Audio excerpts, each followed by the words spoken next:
Xavier Ellis cursed under his breath as the heavy door to the hotel gym clicked shut behind him. He was barefoot, shirtless, and locked out his key card sitting uselessly on the bench inside. The hallway was quiet at this hour, just past midnight, and the plush carpet did nothing to soothe the frustration vibrating through him. Of all the things to go wrong during a week like this, Xavier wasn't just any guy locked out of a gym.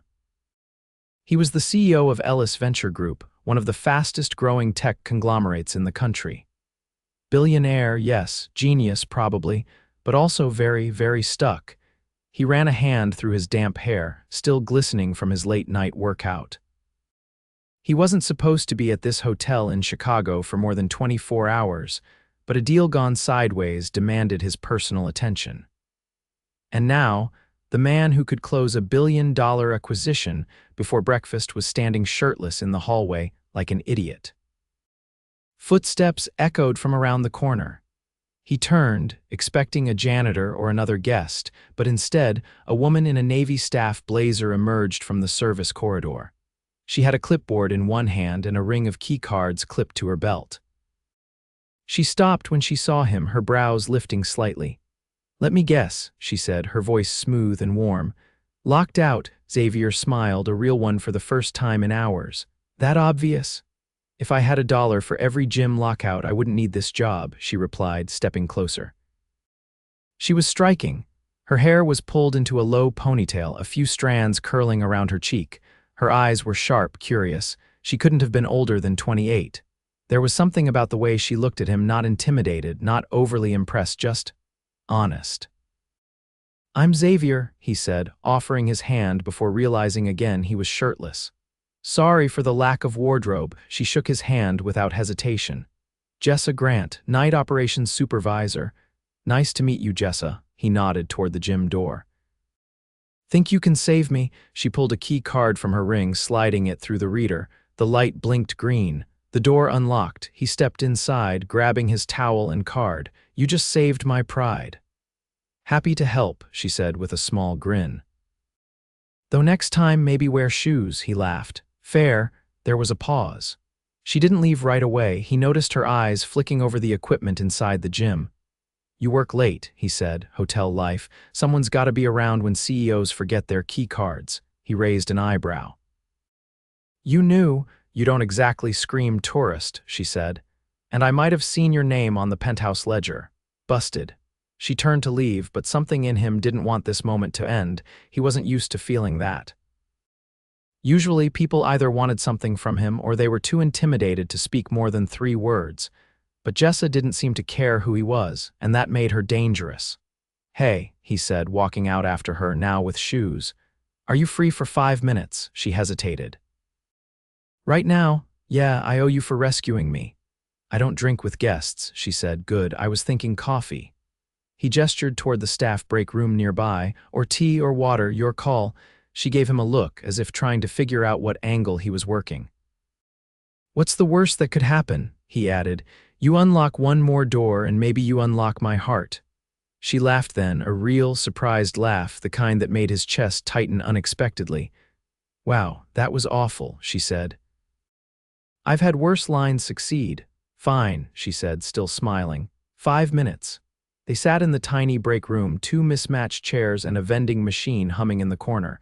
Jessa poured herself some tea from a staff kettle. Xavier leaned back, watching her. "So," she said. "What brings the mighty Xavier Ellis to a hotel gym at midnight?" He shrugged. "Deals falling apart, stress, couldn't sleep, and working out helps. Helps me forget I'm not in control." She met his gaze, serious now. "You're not used to that, are you?" "No," he admitted. "I hate it." "Welcome to the rest of us," he chuckled. "You're not like most people I meet." "Because I'm not impressed by your title." "Exactly." She sipped her tea. "You should try being the girl who gives out towels and unlocks doors."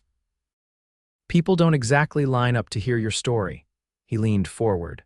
"Then tell me yours." She blinked, surprised by his sudden intensity. He meant it. She hesitated, then said, "I'm from Milwaukee. Moved to Chicago last year. My mom's sick, so I send most of my paychecks back home. I used to want to be a chef. Still do, maybe, but right now I just want to stay afloat." Xavier felt something shift in his chest. "I'm sorry," he said quietly. She shrugged. "Life right?" "No, that's not how it should be." His voice was low but firm. "You deserve more." She looked at him, her expression unreadable. "Why do you care?" He didn't have a good answer, he just did. "I like honest people," he said. "And you feel real?" She stood then, brushing off her blazer. "Your 5 minutes are up." "Wait," he said, rising too. "Can I see you again?" She hesitated. "I'm not staying long," he added, "but I'd like to take you to dinner, somewhere good, no pressure." She studied him. "I don't date guests. I'm not just a guest. That's the problem." And with that, she walked out, leaving him standing there, heart pounding in a way it hadn't in years. Damn, Xavier Ellis didn't believe in fate. But somehow, in the middle of a hotel hallway, barefoot and exhausted, he'd met someone who made him want to believe. And he wasn't about to let her walk away that easily. The next morning, Jessa turned off her alarm before it could ring. She'd barely slept anyway.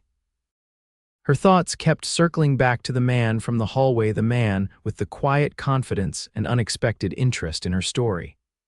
She didn't have time for flirtations, especially not ones that started in hotel corridors with men who wore $1,000 watches and had penthouse suites.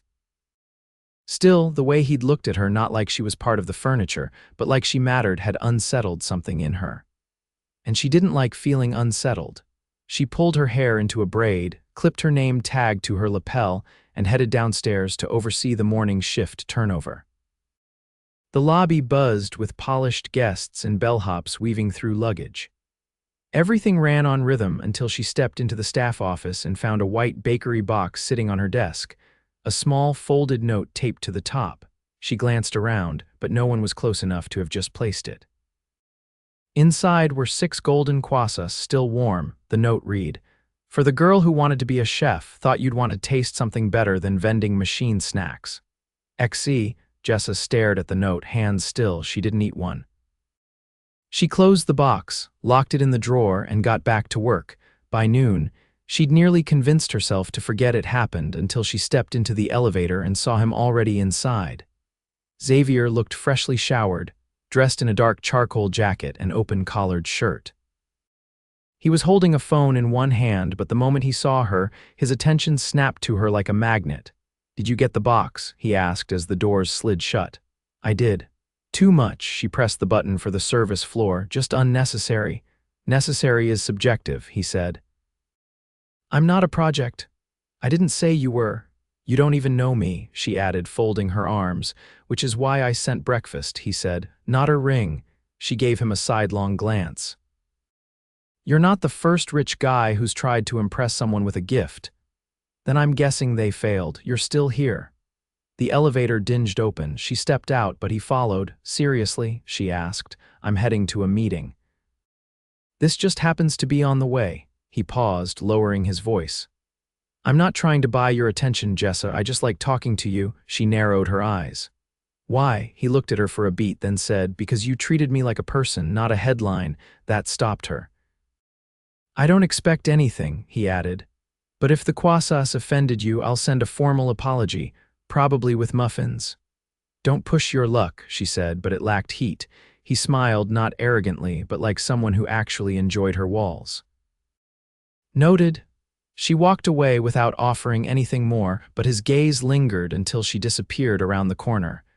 That evening, she stayed late again, covering for a coworker who'd called out. Around 9, she stepped into the banquet hall to check on a private event, a tech investor mixer hosted by some major firm. She didn't realize it was his firm until she saw the name on the banner, Ellis Venture Group. Of course, he hadn't mentioned the event, hadn't even hinted. She should have walked away. Instead, she hovered near the back, pretending to check the buffet placement until she caught a glimpse of him in the crowd. Xavier moved through the room with practiced ease, speaking with investors, laughing at something a woman in a silk pantsuit said. But his smile faded the second he spotted her. He excused himself and crossed the room. "You came," he said quietly. "I'm working," she replied. "Still counts." She looked up at him, annoyed by how good he looked under the chandelier light. "You could have warned me. Would you have come?" "No, exactly." She started to turn away, but his voice stopped her. "Stay for 5 minutes." She faced him again. Why 5? Because the first 5 changed everything for me. I'm hoping the next 5 keep going, she exhaled, torn between irritation and something she didn't want to name. I can't be seen fraternizing. Then don't fraternize, he said. Just stand next to me and pretend you're judging my taste in suits. I'm already judging. Perfect. She didn't know why she stayed, but she did. The next morning, there was no note, no quasas, just a single envelope tucked under her office door with her name written in careful print. Inside was a folded sheet of parchment and a reservation slip, table for 2. 8 p.m., Valentina's. Chef's tasting menu, no charge. She stared at it for a long time. She knew that place. It was impossible to get a reservation there without booking 6 months in advance. She tucked the slip back into the envelope and placed it in her drawer, right next to the untouched box of quasas. That evening, at exactly 7:58, she stood outside the restaurant, heart racing. She didn't know if she was being reckless, foolish, or both. But she walked inside anyway. The hostess smiled. Right this way. The table was near the window, candlelit and quiet, and Xavier was already there, standing as she approached. You came, he said, voice low. She sat.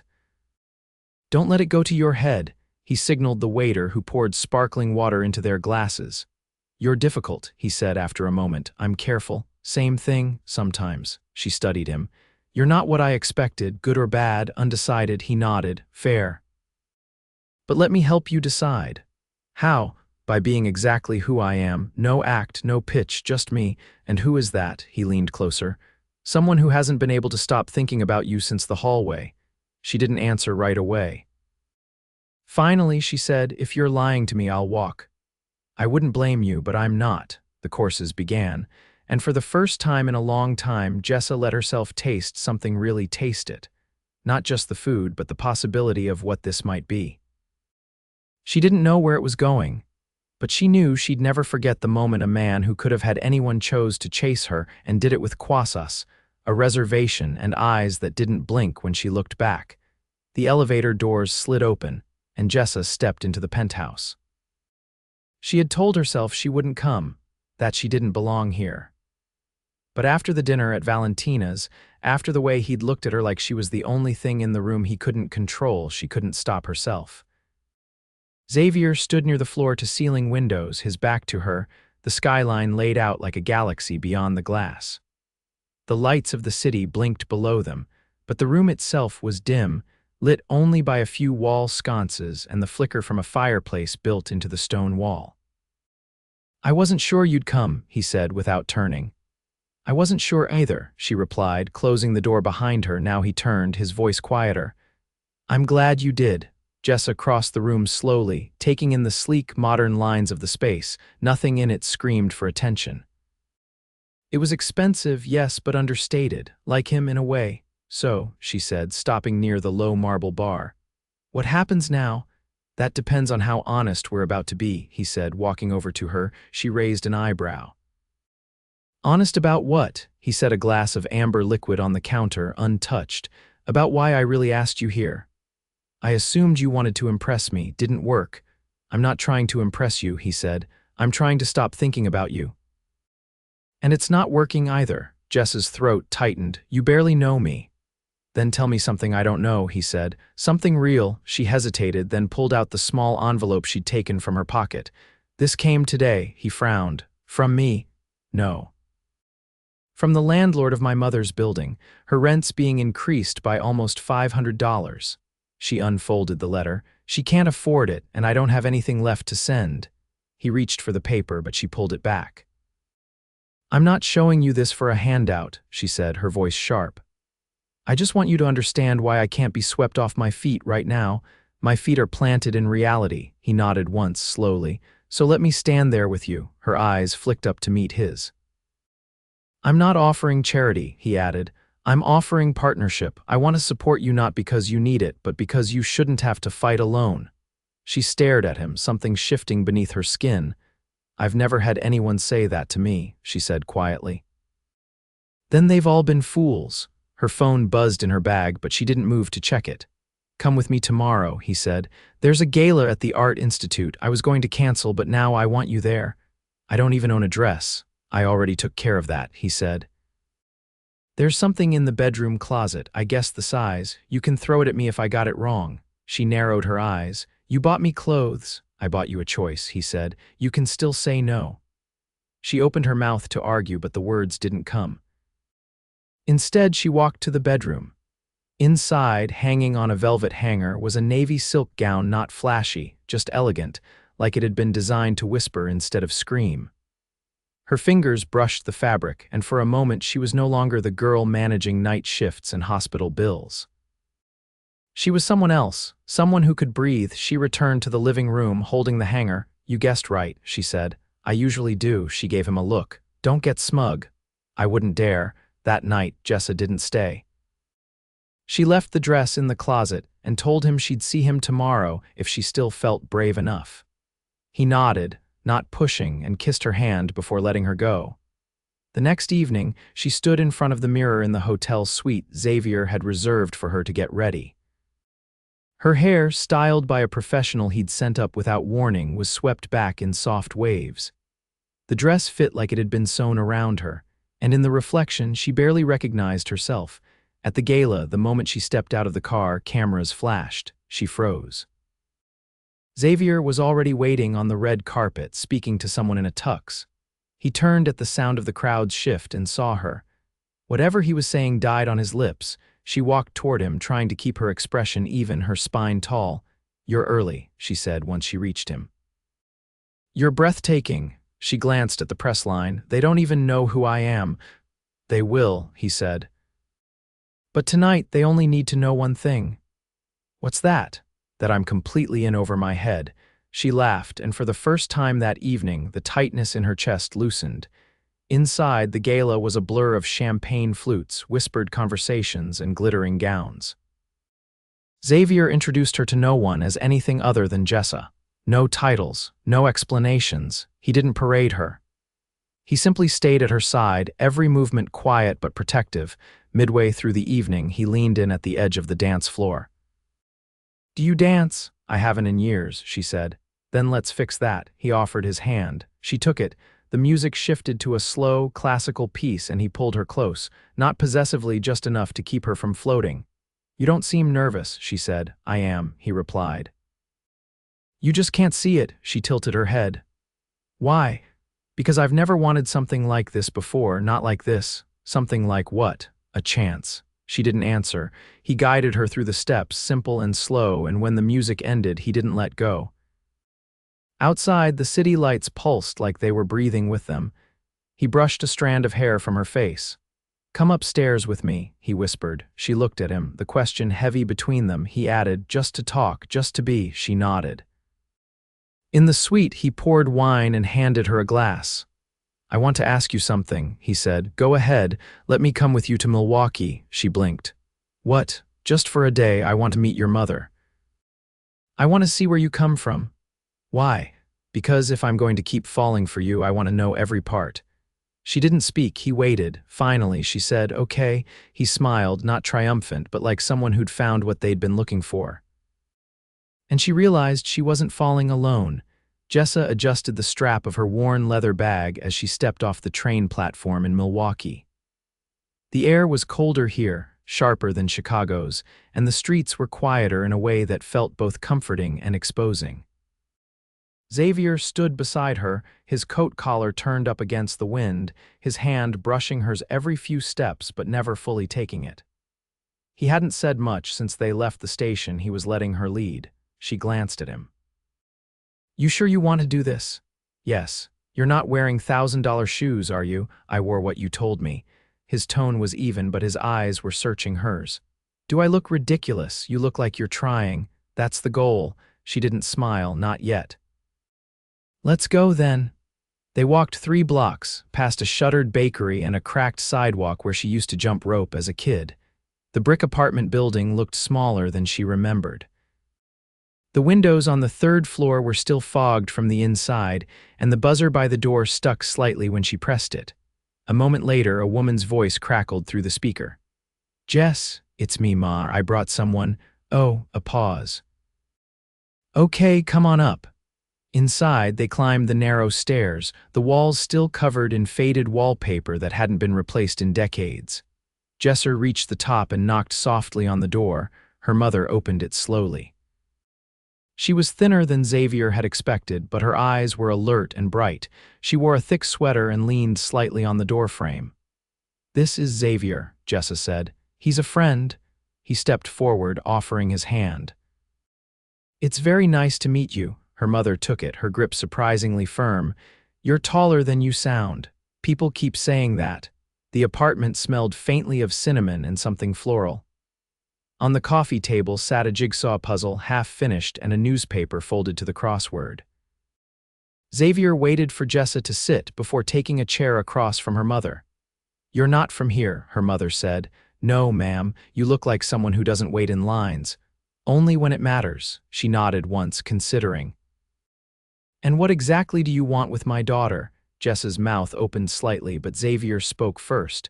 "I want her to have choices and the space to make them. I'm not here to rescue anyone. I'm here because I care about her." Her mother studied him in silence. "I don't need someone to carry her," she said. "I raised her to walk through fire." "I know," he replied. "That's why I'm asking to walk next to her." Jessa looked at her hands, her throat tight. She hadn't expected him to say that, not in front of her mother, not with such clarity. Her mother nodded once. "All right." That night, they stayed in a nearby hotel, a modest one Jessa had picked.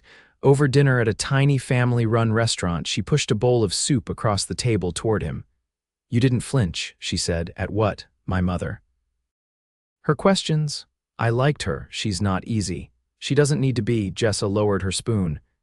"You're not the man I thought I met in that hallway. I'm still him, just stripped down." She leaned back. "You know this can't be temporary. I know. If you change your mind, I won't." She looked down and he reached across the table, his fingers brushing hers. "Come back to Chicago with me," he said. "Not just to visit, stay. I have responsibilities. I'm not asking you to abandon them. I'm asking you to let me help carry them." Tears gathered, uninvited, at the corners of her eyes. "I don't want to lose myself." "Then don't," he said. "I didn't fall for someone I wanted to change. I fell for someone who reminded me what it means to want more than what money can give." She pressed her lips together, fighting the wave of emotion that threatened to break. "You never asked what I'm scared of," he added. She met his eyes. "What are you scared of?" "That you'll walk away because you think I'm only here to offer you a life. But the truth is, I'm here because you gave me one." Jessa stood then, walked around the table, and pulled him into a kiss that left no room for doubt. 2 weeks later, she moved into his penthouse not because he asked, but because it felt like the first step in building something neither of them had ever had. She kept her job at the hotel, but only part-time, while she enrolled in culinary school. A dream she had buried long ago, now finally breathing again. One morning, he surprised her with a small commercial kitchen space. "For your pop-up," he said simply. "How did you?" I listened. She walked the length of the room, sunlight spilling across the counters. "It wasn't grand, but it was hers." "You bought me a kitchen," she whispered. "No," he said. "I built you a beginning." 6 months later, at the grand opening of her first restaurant, he stood beside her as she cut the ribbon. Cameras flashed, not because of who he was, but because of who she'd become. Jessa turned to him as the crowd applauded. "You still think you locked yourself out of that gym by accident?" "No," Xavier said, pulling her close. "I think I was exactly where I needed to be. Waiting for the woman who had the key."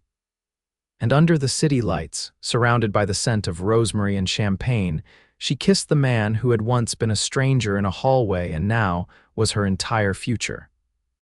Rain tapped gently against the windows of the restaurant's private dining room, candlelight flickering against the glass as Jessa arranged the final garnish on a plate. The grand opening had been a success, the reviews glowing and the reservations booked out for weeks. But tonight wasn't about customers. Tonight was about the people who helped her build this dream, her staff, her friends, and the man who never stopped believing in her when she didn't even know how to believe in herself. She stepped back from the counter, smoothing her apron over her dress. Xavier sat at the head of the long wooden table, surrounded by the staff she now considered family.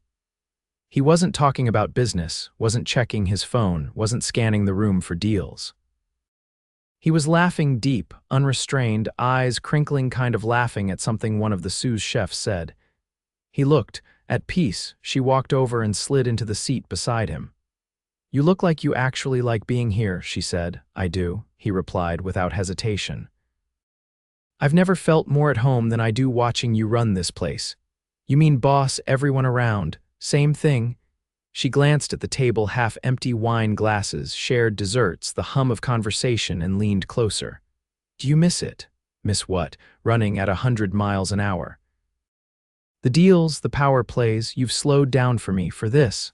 "I haven't slowed down," he said. "I've just started running in a different direction." She studied his profile, the way the candlelight caught the curve of his jaw. "You made space for me. I don't think I ever said thank you." "You don't have to," he said. "But if you want to make it up to me, I'll accept a lifetime supply of your lemon tart." She laughed, soft and low. "It's the least I can do." As the night wound down and the last staff member left with a hug and a promise to return early for prep, Xavier lingered by the window, looking out at the still street. Jessa locked the front door, turned off the overhead lights, and walked over to him. "I have something for you," he said, reaching into his jacket pocket. She raised an eyebrow. "You're not getting me another kitchen, are you, because I'm out of space?" He held out a small velvet box. Her breath caught. "Xavier, open it." Inside was a key, slender and gold, resting on a bed of dark silk. "It's for the lake house," he said. "I finished the renovations last month. I wanted it to be ready before I gave you this. I thought you said that place was nothing but broken windows and memories." "It was, but now it's ours." She looked up at him. "Why now?" "Because I realized something," he said. "You taught me how to stop chasing more and start building better. That house was broken, just like the way I used to measure my life, but it's not anymore. It's a place for us. For quiet mornings and loud dinners and maybe someday more." Her hand tightened around the box. "You want forever with me." "I already have it," he said. "You just haven't caught up yet." She stepped closer, resting her forehead against his. "I love you," he smiled. "That's good." "Because I have one more question." She pulled back slightly, her heart thudding. "What?" He reached into the inside pocket of his jacket and pulled out a second box. This one smaller, square, familiar. "Xavier," he opened it slowly. Inside was a ring, platinum, simple and perfect. "I thought about doing this at the gala or your opening or even in Milwaukee, but every time it felt like I was putting on a show. Tonight it's just us, and that's how I want this to start." Her eyes filled before he even asked. "Will you marry me, Jessa Grant?" She nodded before she could speak, the emotion catching in her throat. "Yes." He slid the ring onto her finger and she cupped his face in her hands, kissing him with every ounce of certainty she had. It wasn't about fairy tales. It was about every small choice, every key card left behind, every quass, every midnight conversation that led them here. Months passed. They married at the lake house in early spring, with her mother in the front row and the scent of fresh bread wafting from the kitchen. The ceremony was small, just family and a few friends, with vows whispered on the dock and laughter echoing across the water. Jessa wore a gown with sleeves of delicate lace, her hair pinned back with rosemary, her bouquet made from herbs she grew in the restaurant's back garden. Xavier wore a tailored navy suit and a look of absolute awe the entire day.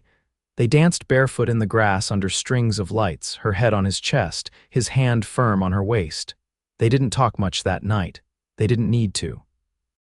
Later, they moved into the lake house permanently, splitting their time between there and the city when her restaurant needed her. He scaled back his empire, keeping only the pieces that mattered most, and started investing in local projects, schools, community centers, food programs.